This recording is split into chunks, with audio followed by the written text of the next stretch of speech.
recevoir aujourd'hui pour parler des OGM et de l'agroécologie. Vous êtes agroécologiste depuis les années 70. Vous vous impliquez pour informer, éduquer les consommateurs pour avoir une consommation éco-responsable et encore plus depuis 2008, depuis que l'étude de Gilles-Éric Serralini a révélé les difformités causées par la nourriture avec OGM sur des rats de laboratoire. Est-ce que vous pouvez nous raconter brièvement votre parcours et pourquoi vous en êtes venu à ce combat? Voilà, bonjour. Alors d'abord, je vais vous dire que je suis un homme heureux, mais je suis doublement heureux parce que d'abord, je suis heureux pourquoi? Parce que j'ai décidé d'être heureux. Et ça me paraît important parce que à partir du moment où on a cette chance d'être un être vivant, une chance sur 300 millions à la naissance, vous imaginez la chance que c'est, eh bien on doit se sentir heureux de vivre. Et doublement, pourquoi? Parce que je viens de revoir pour la 3e fois le nouveau film de Marie-Monique Robin qui s'appelle « Qu'est-ce qu'on attend ?» Et moi je peux vous dire que si vous le voyez, ce film, vous allez ressentir une très grande émotion et une forte joie de vivre parce que c'est la démonstration qu'il est possible facilement de changer la vie et d'être heureux. Vous allez voir, c'est impressionnant. Donc ce film, il est déterminant. Il est très important que lorsqu'il va sortir dans toutes les salles le 23 novembre, vous puissiez tous demander là où vous habitez que les salles de cinéma prennent contact pour qu'ils programment ce film. Quand vous l'aurez vu, vous comprendrez pourquoi. Hier soir, nous étions avec Marie-Monique dans ce petit village de Corrence, qui est le premier village bio. Et à l'issue de la projection, le maire, il était en larmes. Pourtant, il est dans un village qui est déjà bien avancé. Et là, il a vu qu'il pouvait aller encore beaucoup plus loin, que c'était possible, que ça lui paraissait même assez facile. Donc, la situation, aujourd'hui, elle est grave. Elle est même très grave. Mais elle est loin d'être désespérée, hein, pour reprendre une citation que vous connaissez en la modifiant un petit peu. Elle est loin d'être désespérée et ce film, il nous montre combien c'est important. Et je finirai en vous disant que dans ce film, il y a plusieurs témoignages comme ça, plein écran, de personnes qui habitent ce village de 2000 habitants, qui viennent témoigner de ce qu'ils sont en train de vivre. Et notamment, il y a un garçon de 35 ans qui est vétérinaire, qui a fait 5 années d'études, plus une année d'internat, puis qui a pratiqué son métier, puis en tant que salarié, en tant que profession libérale, et qui, d'un seul coup, a décidé d'arrêter en disant « ce métier ne me convenait plus ». J'étais un relais de la chimie et je ne me sentais pas m'épanouir. Et il a décidé de prendre la responsabilité de la régie agricole du village, d'Hildesheim, et il a déclaré qu'il n'avait jamais été aussi heureux de sa vie depuis qu'il faisait ça. Il travaille avec des chevaux et il plante, il est en contact avec la terre. Alors franchement, c'est un message très fort qui passe là. Et je veux le relayer parce que je viens de le vivre et j'ai envie de vous le faire partager. Voilà, alors l'histoire pour moi, elle a commencé il y a déjà un certain temps, hein, les années 70. À l'époque, on parlait d'écologie et vous savez un peu comment la perception de l'écologie dans les années 70-80. Bon, on était des marginaux, des rêveurs. Bon, c'était sympa ce qu'on disait, la nature, les petits oiseaux, les bougies, etc.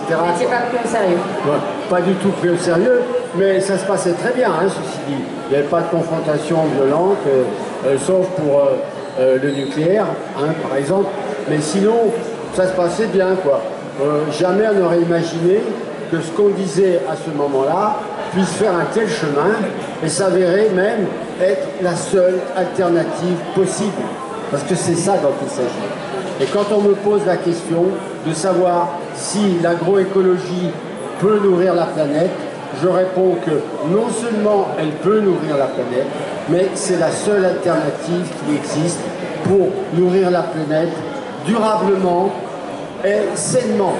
Hein, parce que c'est bien de ça dont il s'agit. Hein. C'est pas de nourrir approximativement, ou de nourrir en entretenant la maladie. Parce qu'aujourd'hui, on est dans un contexte qui est catastrophique. C'est 1000 nouveaux cas de cancer par mois. Par jour. Par jour. 1000 nouveaux cas de cancer par jour. Combien d'habitants à Montsartou? 11 000. 11 000. 11 jours, tout le monde a le cancer. Non mais vous imaginez ce que ça veut dire? C'est pas rien, non? Une image très parlante. Et exactement. Vous pensez que la solution, donc elle passe par de nouveaux systèmes de production, mais aussi par nous, consommateurs? Voilà. Eh ben, l'enchaînement est parfait, parce que justement, moi, pendant toutes ces années, je suis un conférencier depuis des décennies, et je le fais avec beaucoup de plaisir. Et depuis quelques années, il y a une résonance très forte. Je sens qu'il y a un besoin de changement, parce que le changement, ce sera de gré ou de force. Là, on a l'impression qu'il va être de force. Alors, essayons de l'accompagner, de l'anticiper avant que ce soit trop dur pour tout le monde. Et j'ai décidé en 2008 de me consacrer, comme vous le disiez, notamment, principalement, à l'axe de consommation des consommateurs et non pas des électeurs. J'ai fait une tentative pour essayer de parler aux électeurs dans le système politique tel qu'il est fait. J'ai très vite renoncé, car j'ai l'impression que je perdais mon temps et que ça ne servait à rien alors qu'il y avait bien mieux à faire avec les consommateurs. Les consommateurs qui sont des consommateurs mangeurs, hein, voilà, nous sommes tous des consommateurs mangeurs, même les producteurs, tout le monde, quel que soit notre âge, quel que soit notre endroit sur la planète. Il est vrai qu'à certains endroits on est moins mangeurs qu'à d'autres, n'est-ce pas? Et puis à d'autres on est plus mangeurs, alors on est même trop mangeurs, et puis on n'est pas assez mangeurs. Mais on a un point commun, vous savez, aujourd'hui, c'est qu'on mange tous très mal. Tous. Voilà. Et nous, en ce qui nous concerne ici, on mange beaucoup trop. Et ça, c'est un vrai problème. Et on mange beaucoup trop de viande. Je vous dis, je ne suis pas végétarien. Je comprends les végétariens, mais je ne suis pas personnellement végétarien. Mais j'ai réduit ma consommation de viande considérablement. Et je me suis un peu calqué sur le schéma qui est un vrai modèle pour nous, qui est l'alimentation traditionnelle méditerranéenne. Ça évoque quelque chose pour vous? C'est la pratique ancestrale dans notre région d'associations, notamment de céréales et de légumineuses, hein, des protéines végétales, on consommait quotidiennement en association avec des céréales, ça se passait très bien. Un petit peu de viande blanche par semaine, une fois, 2 fois, hein, de bons légumes, cuits à la vapeur douce de préférence, avec des crudités, et puis des fruits secs, une excellente huile d'olive. Voilà, vous avez les ingrédients pour manger sainement, et si vous retournez, c'est pas du tout sectaire ça, c'est pas non plus s'engager dans des diététiques insupportables, frustrantes. Hein. Moi, quand j'en parle, ça me donne envie de manger. Alors ça me donne l'eau à la bouche. Donc un régime assez simple, et si on veut continuer à manger un petit peu de viande, vous nous mettez en garde contre la viande que l'on va choisir en rayon et qui n'est pas forcément très bien étiquetée. Voilà, alors justement, on en arrive à la grande campagne que nous développons, qui est un des 2 sujets, puisque c'est bioconsommateur. Alors bioconsommateur, c'est la bio, on dit la bio parce que c'est l'agriculture et l'alimentation. Consomme acteur, parce qu'on devient acteur, on n'est plus consommateur, hein, on mate, on regarde, on se contente de regarder, et encore très mal, et en plus c'est écrit tellement petit qu'on ne peut même pas lire ce qui est écrit. Hein. Donc on est acteur. Ça veut dire qu'on décide d'exercer un choix le plus éclairé possible. D'ailleurs, l'étiquetage doit correspondre à un choix éclairé. Il doit permettre aux consommateurs de faire un choix éclairé. C'est la loi, c'est le code de la consommation. On en est très loin. Et quand il s'agit des OGM, alors je ne vous dis pas, là, ça devient catastrophique. La campagne s'appelle OGM Transparence. Elle est portée par ce rassemblement citoyen qui est consommateur, pas cobaye.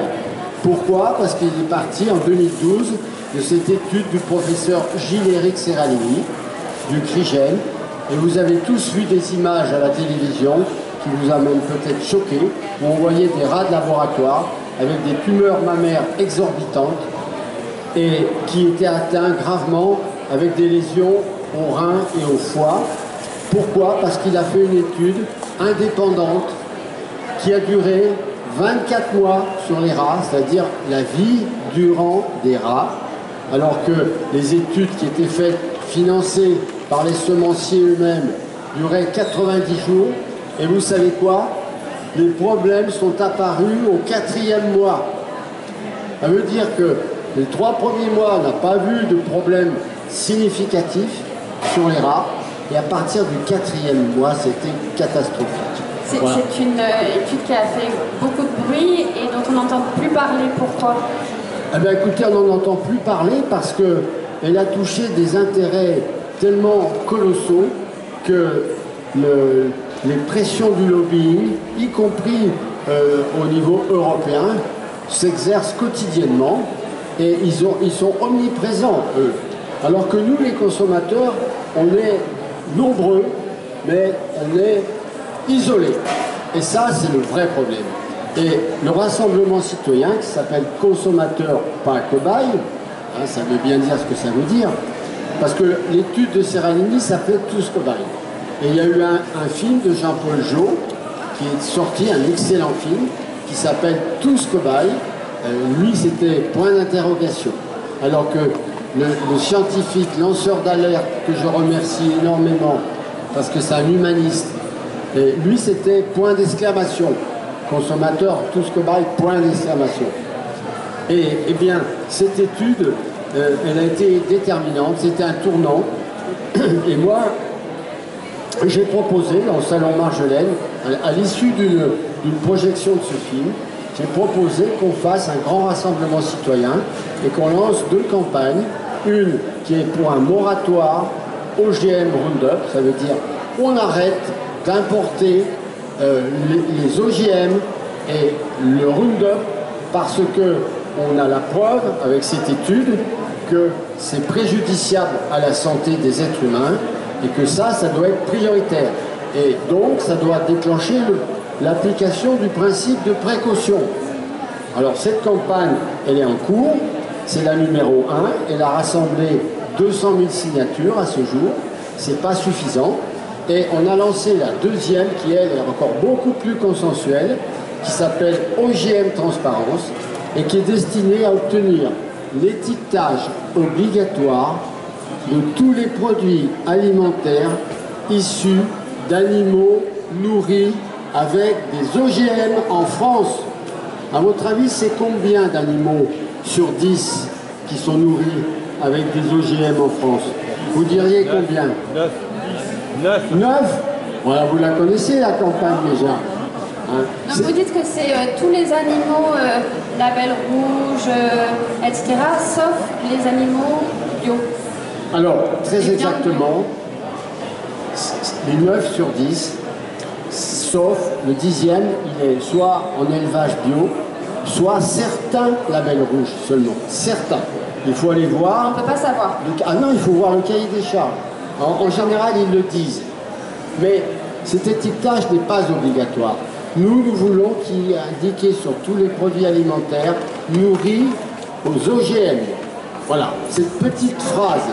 Et cette phrase, eh bien, c'est très difficile à l'obtenir.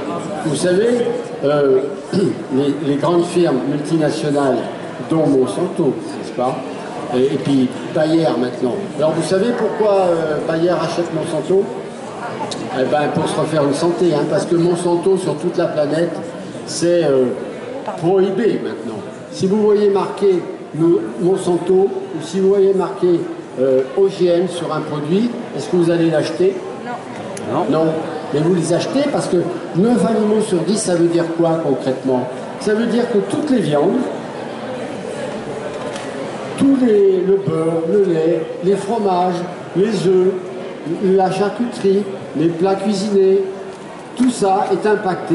Et la restauration collective, y compris scolaire, vos enfants, vos petits-enfants, tous les jours, ils mangent des produits qui sont concernés par les OGM. Voilà, ça c'est la réalité. Et cette réalité, est-ce qu'elle est connue en France? Pas du tout. Quand on a parlé de la crise de l'élevage, est-ce que vous avez dit que tous les animaux dont on parle, ils sont nourris, et les vaches laitières, hein? Est-ce qu'on vous l'a dit qu'ils étaient nourris avec des OGM? Non? C'est un détail? On n'a pas les moyens de le savoir en fait. Donc comment est-ce qu'on peut agir pour faire changer les choses et modifier cet étiquetage? Alors, pour changer les choses, il faut déjà une bonne information, n'est-ce pas? Et l'information ne passe pas dans les médias, parce que vous savez, les médias, ils sont financés par des fonds privés, la plupart du temps. Donc à un moment ou à un autre, il y a une pression qui s'exerce, une pression de lobbying, qui fait qu'on va jusqu'à un certain point donner les informations. Nous pensons qu'il faut créer un journal, il est en train de se créer, il a besoin de vous tous, ça s'appelle Demain en main. C'est-à-dire qu'on prend en main, pour demain, notre information. Et là, ce sera une information qui ne sera pas filtrée, qui ne sera pas embrouillée, n'est-ce pas, volontairement. Et on pense tirer à 300 000 exemplaires. Ça veut dire qu'il sera présent, c'est un gros tirage oui, pour une presse. Mensuel, magazine mensuel.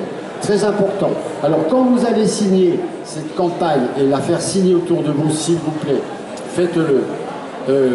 OGM Transparence, vous allez sur un site, vous allez laisser votre adresse email et ensuite vous allez recevoir en moyenne tous les mois une lettre info dans laquelle on vous donnera beaucoup d'informations importantes, notamment comment relayer le journal demain et comment aussi relayer le film, qu'est-ce qu'on attend.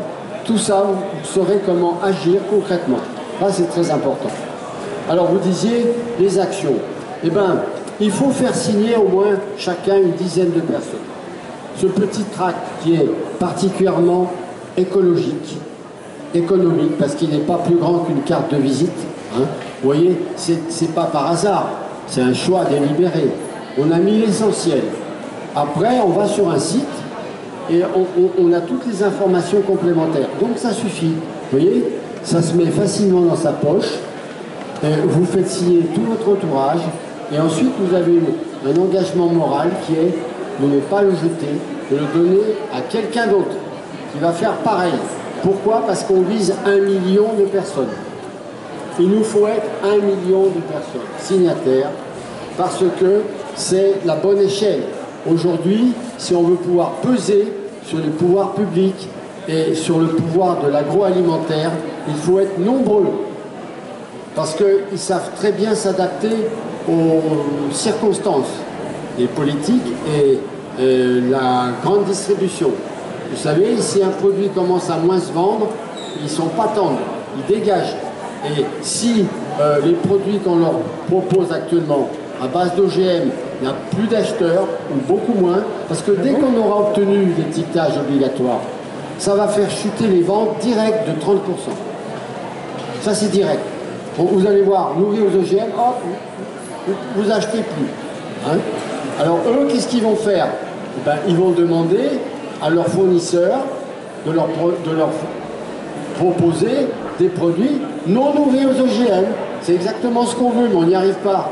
Alors on va passer par l'étiquetage pour que les consommateurs pèsent. Voilà. C'est la seule mention que vous voulez voir apparaître sur les étiquettes? Écoutez, c'est pas la seule. Mais pour l'instant, on est sur un thème très consensuel. Et quand on veut mener des actions à grande échelle, il faut être sur des thèmes partagés.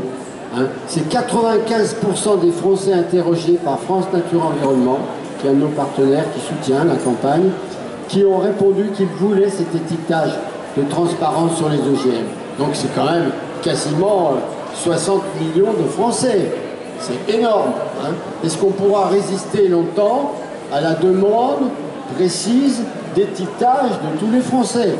Alors dans cette campagne, on a un partenaire qui est là, que je lui ai demandé de venir, parce que d'abord je l'adore à titre personnel, c'est quelqu'un de très engagé, un véritable humaniste, Et ensuite, c'est un dessinateur de grand talent, qui s'appelle René Biquel.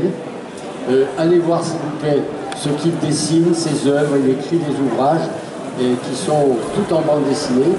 Il est sur le stand collectif qui se trouve en face, de l'autre côté. Hein, c'est le stand c'est le stand C. Et vous avez vu tout à l'heure, je vous ai fait passer un dessin. Je ne sais pas où il est, s'il peut revenir pour que je le remonte. C'est pas celui-là. Voilà, c'est celui-là. Alors, on va en dire un mot, et après je dis un mot. Voilà. Donc ça, j'avais demandé à René s'il voulait bien illustrer notre démarche. Parce qu'en France, la situation, elle est intolérable, hein, mais c'est pas la seule. Et on a l'habitude. La situation des éleveurs, eh bien, les éleveurs en bio sont en situation de concurrence déloyale. Pourquoi? Parce que eux, ils ne doivent pas mettre de produits OGM dans le nourrissage des animaux. Mais ils doivent prouver qu'ils n'en mettent pas. Quand même incroyable, non? Donc ils doivent faire des analyses, ça leur coûte cher, qui prouvent qu'il n'y a pas d'OGM. Alors que ceux qui en mettent, c'est-à-dire 9 sur 10 éleveurs, ils ne sont pas obligés de le dire. C'est hallucinant quand même. Hein? Alors nous, vous voyez, moi je ne sais pas, parce qu'au début, on a fait un gag en disant nous on veut faire de la publicité à Monsanto gratuitement. C'est rare dans la société quand même hein, de faire de la pub gratuitement. On voulait marquer nourris aux OGM. Ils devraient être contents quand même. Ça prouve que leur produit, il est dans l'alimentation. Et si c'est un bon produit, s'il n'y a pas de souci, comme ils nous le disent, ils devraient être contents qu'on rajoute une étiquette sans que ça leur coûte 1 centime. Eh ben non. Alors il doit y avoir un petit problème quelque part, n'est-ce pas? Bon. Et ça, vous voyez, pour nous, ça vaut de l'or. Hein, René? Merci. Mon micro marche là, oui. Oui, voilà, donc moi j'arrive beaucoup de choses. J'essaie d'enseigner par l'image et l'humour, parce que c'est le meilleur moyen de faire passer un message. Moi j'ai pris conscience de ce système qui va de travers dans les années 70. Et donc à l'époque je voulais changer le monde, et puis il ne faut pas changer le monde comme ça. Hein. Donc j'ai eu cette idée de dessiner. Bon, j'ai une formation, j'ai fait différentes formations, j'ai beaucoup étudié les méthodes naturelles de santé. Donc au départ j'ai beaucoup écrit, ou surtout dessiné sur la santé. Et bien sûr, il faut aussi agir. C'est-à-dire qu'on ne peut pas changer le monde comme je le dis, mais il faut agir par soi-même. Il faut se changer soi-même, hein, on le dit de plus en plus. Donc moi déjà j'ai complètement viré, j'ai changé d'alimentation, j'ai construit une maison bioclimatique, et voilà, moi j'ai 68 ans passés, moi ça fait 45 ans que je ne consomme plus à la médecine, donc c'est-à-dire que j'essaie de plus entretenir ce système, hein, j'essaie de produire un maximum de moi-même, et je pense que c'est que comme ça qu'on peut arriver à une transformation. Bon, c'est une autre transformation qui faut aussi intérieure, parce que moi j'ai dit toujours que le meilleur service que je peux rendre au monde, c'est être bien moi. Et donc j'ai aussi fait un livre qui s'appelle Être heureux ou le théâtre de la vie. Donc c'est un livre que tout le monde devrait avoir. Mais il est là, hein, il est sur mon stand. Il est sur mon stand, oui. Il en reste plus que 3. On peut rappeler les rendez-vous que vous donnez au public pendant le festival, je crois, 16h30 à la Strada. Voilà. Alors il nous reste combien de temps, s'il vous plaît? Bon, alors, 2 minutes. Allez, 2 minutes, parce qu'il nous a manqué 3-4 minutes au début. Hein. C'est justice. Bon, merci beaucoup à René. Merci René. Et il a raison, parce que c'est à la fois une réévolution qu'il faut faire. Une réévolution. À la fois individuelle, comme tu l'as cité, hein, et collective, comme je suis en train de vous l'expliquer tout à l'heure, parce que le monde ne changera pas si on ne change pas soi-même. C'est Gandhi qui disait ça, et c'était combien c'est juste. Si c'est pour changer une carotte chimique par une carotte biologique, on aura certes fait un pas, mais on est loin du compte. C'est une agriculture bio-éthique. Attention, sur le marché, il y a l'agriculture bio-business qui arrive, qui est partout dans la grande distribution aujourd'hui. Ça veut dire monoculture bio, intensive, délocalisée, avec de la main-d'œuvre sous-payée, qui fait des milliers de kilomètres, avec une empreinte écologique catastrophique. C'est pas ça qu'on propose, nous. Nous, c'est bio et local. Une agriculture bioéthique, locale et de saison. Hein, en vente directe. Renouer le contact, le lien avec le producteur, le lien consommateur-producteur n'aurait jamais dû se distendre comme ça. C'est ce qui explique qu'on n'a plus vraiment, on arrivait à une situation aussi catastrophique. Je voudrais juste rajouter une petite chose. Oui. Je voulais dire tout à l'heure. Dans les années 70, bon, quand j'ai changé complètement de mode de vie, j'étais seul et isolé. Or, aujourd'hui, on est quand même de plus en plus nombreux. Il y a quand même une mouvance qui est là et qui s'amplifie. Et je pense que nous pourrons changer beaucoup de choses. Oui.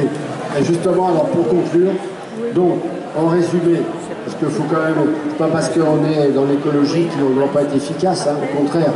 Bon, donc, vous allez signer cette campagne, s'il vous plaît. Faites-la signer autour de vous. Distribuez. On doit être 1 million très vite. 2, il y a ce film. Qu'est-ce qu'on attend? Oui, je vous pose la question et je me la pose. Qu'est-ce qu'on attend? Vous allez voir. C'est tellement simple. C'est tellement évident quand on voit le film. Donc allons-y. Mobilisons les propriétaires de salles. Et 3, rendez-vous à 16h30 pour un grand débat sur l'agriculture et la santé. On va faire voir comment l'agriculture est vecteur de santé. Et là, René Biquel, il nous a fait un très beau dessin qui est que ton aliment soit ton médicament. Vous le verrez, il sera exposé dans la salle. Donc on se retrouve pour tous ceux qui s'intéressent à ce sujet avec Marc Dufumier, qui est un ingénieur agronome exceptionnel, il sera là, avec Marie-Monique Robin qui va être présente, avec Gilles Perrol qui est adjoint au maire ici à Montsartou, avec Jean Montagard qui est le premier chef cuisinier qui a cuisiné en bio ici.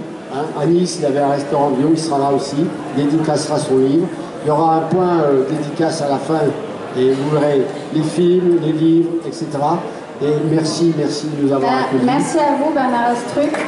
Je vais laisser la parole à Béatrice Maché. Un hommage au vin bien su. Merci. Et rendez-vous tout à l'heure.